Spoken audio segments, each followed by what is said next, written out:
जी, तो वासिफ साहब फरमाते हैं कि सवाल आया, मैं सारा दिन कुरान पढ़ता हूँ और दुरूद शरीफ पढ़ते पढ़ते सो जाता हूँ, तो फिर क्यों मेरे रास्ते मसदूद हो जाते हैं?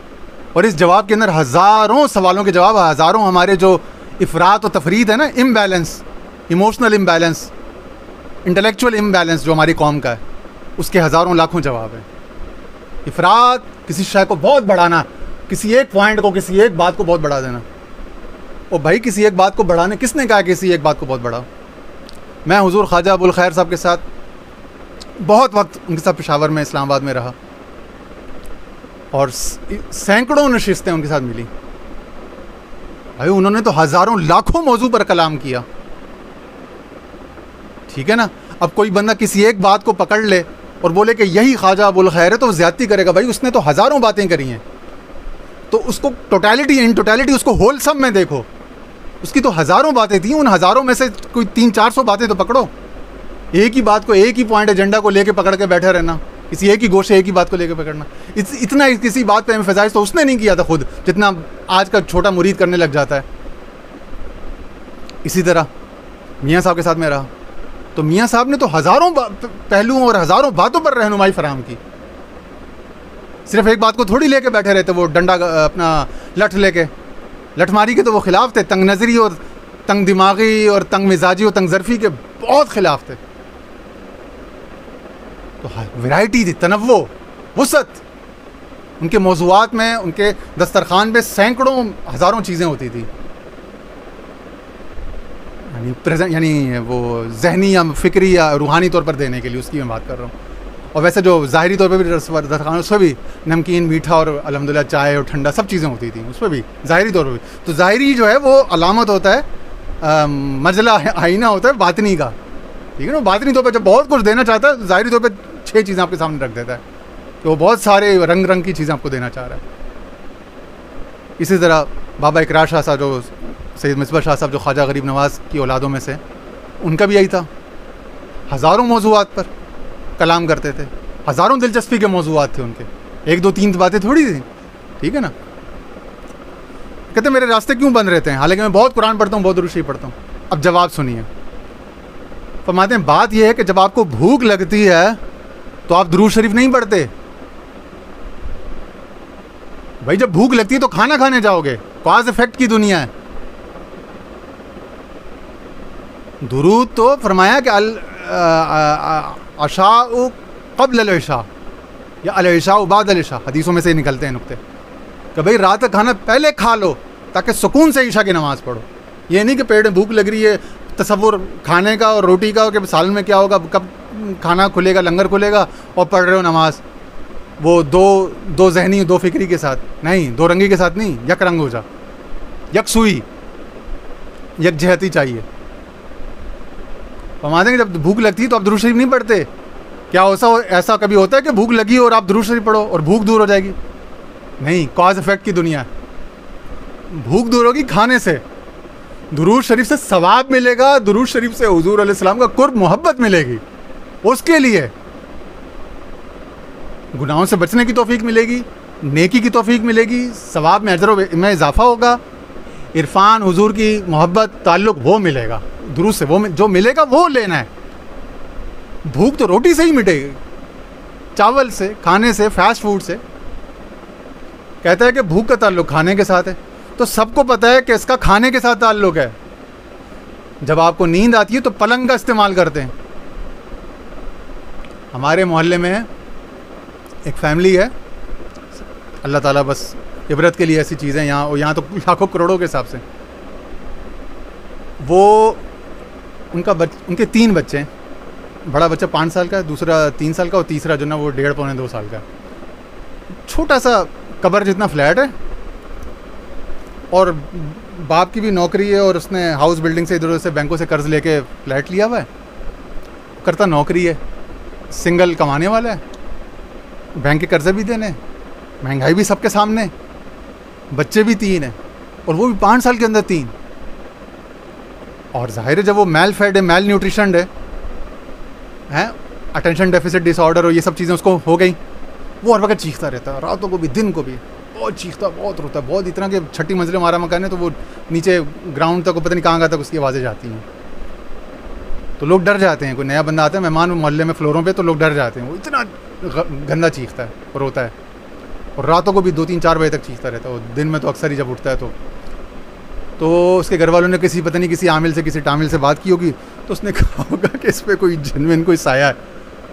वो कौम यहाँ सारी जिन के पीछे लगी हुई है, जादू के पीछे लगी हुई है। तो हुसैन ने ये सारी कुर्बानियाँ इसलिए दी थी कि नाना की उम्मत जो है ना सारी, जो है ना चुक्कलियों से डर रही हो, वहमी नफ्सियाती मरीज़ बनी हुई हो, जिन्नों जादुओं के पीछे मर रही हो। कॉज इफेक्ट की दुनिया है, फिजिकल लॉज यहाँ पे ऑपरेट हो रहे हैं, ग्रेविटी है, जिन थोड़ी है भाई। तुम सीढ़ी से, तख्ते से पाँव उठाओगे तो नीचे गिर जाओगे, किसी भी चीज़ को उठाओगे तो फेंक नीचे जाएगी, गिरेगी। इसमें जिन जादू कहाँ से आ गया, बदुआ कहाँ से आ गई? ग्रेविटी सब पे काम करती है, फोर्स, एक्शन रिएक्शन, अपना जो भी फिजिकल लॉज है वो सब पे काम करते हैं यकसा, नेक व बद से कतई नज़र। हमारे हुजूर ख्वाजा साहब कितनी दफ़ा आखिरी दिनों में जो ना वो नीचे गिर जाते तो उनको चोटें आ जाती थी। तो बुजुर्गी एक अलग चीज़ है, और चोटें, तकलीफ़ें, बीमारियां वो एक अलग चीज़ है, वो सबके साथ है। चोटों, तकलीफ़ों, बीमारियों से तो कोई नहीं बचा हुआ, नहीं बच सकता। बद से बद गुनाहगार, शराबी, कबाबी, और नेक से नेक सालेहियत का और नूरानियत का, रूहानियत का इस्तिआर है जिसे आप समझो, वो भी। बीवी बच्चे सबके साथ हैं, माँ बाप बहन भाई सबके साथ हैं। तो वो जो रुख है बशरी, वो तो सबके साथ है। भूख प्यास सबके साथ है, बीमारी दवाई सबके साथ है। उससे थोड़ी किसी को मफर मुमकिन है, उससे तो किसी को भी फरार मुमकिन है। वो किसी ने उसको मशवरा दे दिया होगा कि भाई तुम्हारे बच्चे पे कोई कुछ है, तो सूरह बकरा लगाएगा, उससे जिन भागेंगे। वो दिन में 5-5, 6-6 घंटे उसने सूरह बकरा रिपीट पे लगाई होती है, पूरा मोहल्ला सुन रहा होता है, वो बच्चा उसके बावजूद भी चीख रहा होता है। और ये कई तकरीबन महीने, 7-8 महीने हो गए इस बात को। और भाई सूरह बकरा, कुरान जो है ये जिन भगाने के लिए आया था? किस जाहिल ने, किस शैतान ने कहा कि इसके लिए आया था? ये तो हिदायत का, हुदल लिल मुत्तकीन, ये तो हिदायत के लिए आया था, हुदल लिन नास, इंसानों के लिए हिदायत, रहनुमाई। हिदायत क्या है? ये नहीं कि दाढ़ियाँ रख लो, नमाजें और गिट्टे के निशान हो। हिदायत का भी तसव्वुर बड़ा अजीब सा है भाई, रहनुमाई, रास्ता दिखाना, जहाँ तुम फंस जाओ वहाँ से रास्ता दिखाना। तो ज़िंदगी के हर मामले में जहाँ रुकावट ना हो, रुकावट ना करे, जहन को बंद गली में, दिमाग को बंद गली में, आपको बंद गली में ना रहने दे, रास्ता दिखाए। तो पैसों की कमी हो तो रास्ता दिखाए, सब्र की कमी है, इज़्ज़त की कमी है, शख्सियत में अक्ल की कमी है, दिमाग की कमी है, फहम की कमी है, किसी भी चीज़, खून की कमी है, तो रास्ता दिखाएगा सेहत हासिल करने का। जो भी आपका मतलूबा, जो भी आपका ऑब्जेक्टिव है, उसको हासिल करने का रास्ता दिखाएगा, रहनुमाई होगी इसमें। आखिरत चाहिए, मैंने कहा था दुनिया ही मौजूद है बकसरत, आखिरत ही मौजूद है बकसरत, मियाँ साहब वाली बात। और उसका इरफान और उसकी बातें वही मौजूद है बकसरत। तो सब दिखाएंगे, सब रास्ते हैं। वल्लज़ीना जाहदू फ़ीना लनहदियहुम सुबुलना, हम सारे रास्ते उस पर खोल देंगे। रास्ते ही रास्ते हैं, रहनुमाई, रास्ते दिखाने वाली है, बंदिशों से, जकड़नों से निकालने वाली है। यही हुजूर का मकाम बताया, सूरह आराफ में पढ़ के ही दिखाया था आज। चलिए आज बात चलिए तो ज़रा खुल के बात हो। सूरह आराफ की आयत नंबर 147 है।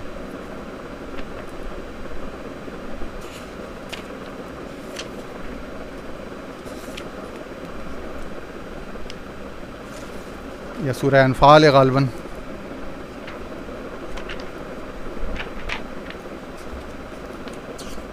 कि भाई रसूल को भेजा किस लिए, उसके वो मकासद दिए हैं ना।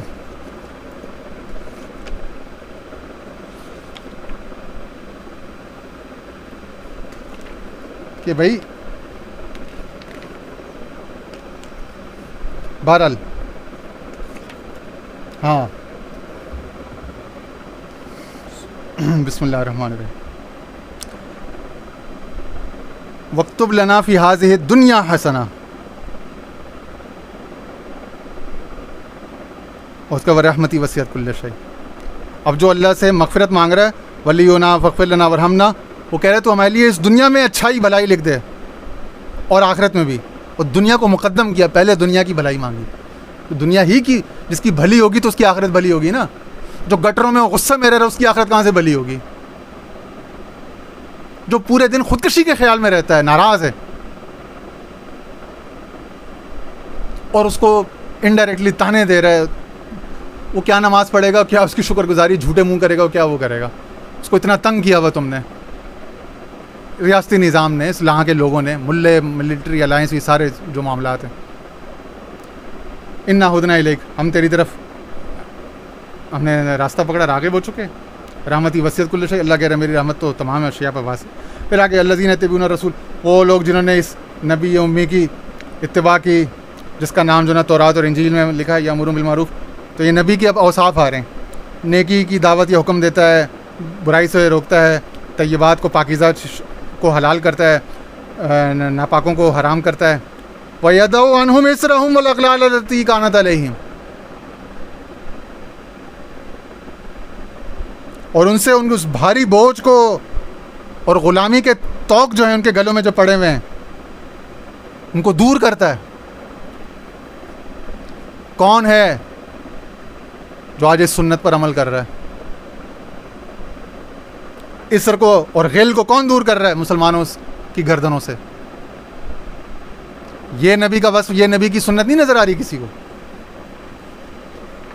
इस तरह सूरह तौबा की आखिरी आयत पे आ जाएं तो हुसैन तो इसका मजहर बन के निकला था, इसका पैगंबर बन के निकला था।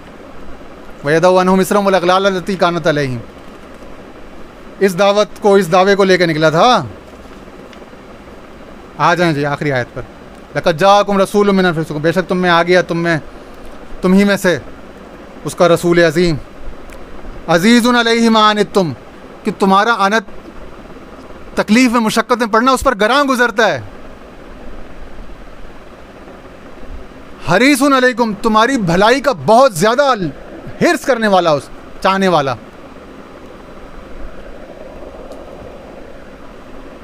तो हुसैन तो ये मिशन लेके निकला था, अज़ीज़ुन अलैहि मा अनित्तुम, इसका वारिस था, इसी नेमत का, इसी अपने नाना की जो सिफत थी इसको लेके निकला था कि उस पर उम्मत का मुशक्क़तें पड़ना गरां गुजर रहा था।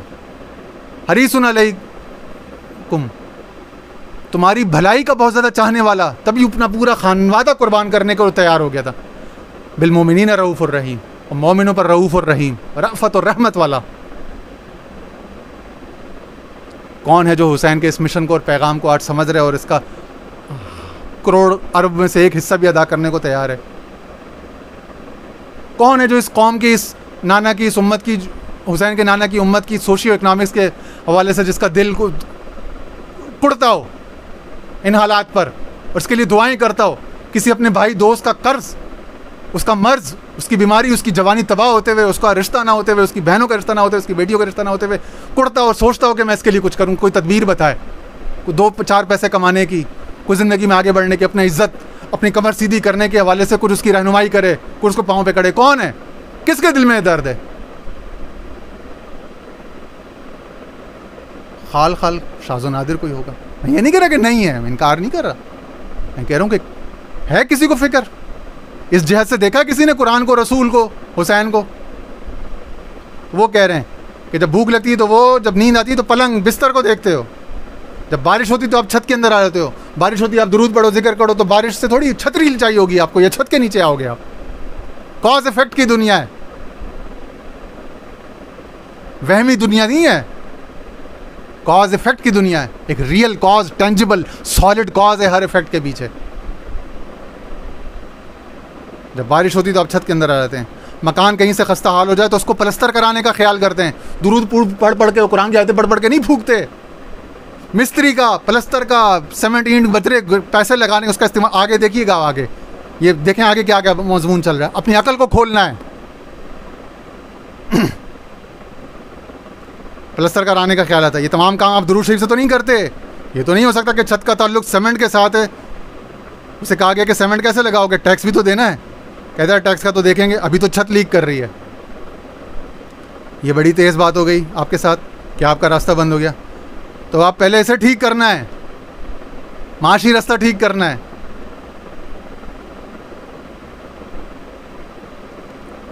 और उसका इंतज़ाम अपने अपने वसाइल में करना है, यानी रियासत नहीं करके देगी, किसी पे तकिया नहीं करना, खुद करना, अपने ज़ोर बाजू से करना है, उसके फजल और रहमत और अपने ज़ोर बाजू से, अपनी तदबीर से, अपने वसाइल में करना है। सोचना और गौर करना है, थिंक एंड ग्रो रिच। सोचेंगे, गौर करेंगे तो हल निकलेगा, तन्हाई में गौर करना कि हल कैसे निकालना, ये मसाइल। छत में पलस्तर करना है, छत का सुराख चुबाना है, बारिश से बचना है, कह रहे हैं इस पर गौर करना है अपने तन्हाई में, इन मसाइल को हल करना है। चीखना चिल्लाना और रोना रुलाना नहीं है, दुआएं और दुरूद पढ़ के, नमाज़ों और कुरान के आसरे पे, वो तो उसका कुर्ब और उसके रज़ा और रहनुमाई के लिए है। इसी को कहते हैं हथ कारवल और दिल यारवल, काम सारे करने हाथ के। हमारे पीर साहब हमेशा कहते थे हथ कारवल। खुद उन्होंने भी तिजारत की, इन्वेस्टमेंट की और अपने एक बेटे को इसके लिए वक्फ किया, सारी जायदादों के किराए हासिल करने के लिए, रेंटल इनकम। बड़े साहब जो हैं फ़खर आलम जान साहब, और दूसरे बेटे को दीन की खिदमत के लिए वक्फ किया, ताकि एक जो है बिल्कुल यकसू होकर मेरे इस रिच मिशन को लेके चले, दूसरा तमाम घर की फैमिली के जिम्मेदारियां जो है उनको निभाए। कॉज इफेक्ट की दुनिया है। अगर आप कोई चीज़ हासिल करते रहे हैं और अब नतीजतन उदासी है, तो फिर वो चीज़ देना शुरू कर दें। गिविंग इज़ रिसीविंग, देने से ही बढ़ता है। इन्फाक अल्लज़ीना युनफ़िकून अनफ़िक उनफ़िक अलैक, खर्च कर मैं तुझ पे खर्च करूँगा, हदीस कुदसी है। और दो फरिश्ते रोज़ाना उतर के ज़मीन पे दुआ करते हैं, क्या मलकान यंज़िलान, क्या कहते हैं, अल्लाहुम्मा आति मुनफ़िकन खलफ़ा, या अल्लाह खर्च करने वालों को और अता फरमा। हाँ, नतीजा उदासी, तो फिर वो चीज़ देना शुरू, फिर उदासी ख़त्म होने लगी। अल्लाह की राह में देना और दुनिया में छोड़ जाना, इनमें बड़ा फ़र्क है। यानी एक ना चाहते हुए आपसे ले लिया जाएगा और एक खुशी से देना, रज़ाकाराना तौर पे तो, वरना मुस्तरन इस्तिरारी तौर पे तो ले ही लिया जाएगा, छोड़ के तो चले ही जाओगे। इससे पहले कि तुम छोड़ के जाओ, उसको अल्लाह के नाम पे लगाते भी चले जाओ, वरना छोड़ तो जाओगे ही। छोड़ जाने से बेहतर है कि इस माल को आगे तोड़ जाओ, इस तरह मसला हल हो जाएगा। ये बहुत सारे लोगों का मसला है, ये बहुत सारे लोगों का मसला है कि वो नमाज़ें तो पढ़ते हैं, आगे आएगा भी, मजहबी तरीके से हर चीज़ को हल करते हैं। और भाई फिज़िकल दुनिया, मटीरियल दुनिया, फाइनेंशियल इकोनॉमिक दुनिया, इकोनॉमिक फाइनेंशियल तरीके से हल होगी, फिज़िकल कॉज इफेक्ट से दूर होगी, आगे हल होगी। जब अपनी बारी आती है तो बड़ी दानाई की बातें करते हो, जब अल्लाह की बारी आती है तो कहते हो कि या अल्लाह तू इबादत पे ही राज़ी हो जा, यानी खर्च नहीं करना हमने, इबादत पे राज़ी हो ना, सरदों पे और तिलावतों पे, दुरूदों पे राज़ी हो जा। नहीं, पैसा खर्च करो, चैरिटी करो, सोशल वेलफेयर करो, वो कह रहे हैं। अल्लाह की बारी आती है, यानी मखलूक की बारी, अल्लाह की बारी, अल्लाह को तो आदत नहीं, आगे बोलेंगे भी उसकी मखलूक। हमने अपने तर्जुमा कुरान में जा बजा यही लिखा है, जहाँ पे है ना अल्लाह के रास्ते में खर्च करो, अल्लाह के रास्ते में हमने ब्रैकेट में लिखा उसकी मखलूक पर, उसकी मखलूक की वेलबींग, उसकी मखलूक की फलाह बहबूद, उसकी मखलूक की बहबूदी, वेलबींग, वो है अल्लाह का रास्ता। अल्लाह के रास्ता कौन सा, कोई ख्याली रास्ता, वहमी रास्ता है।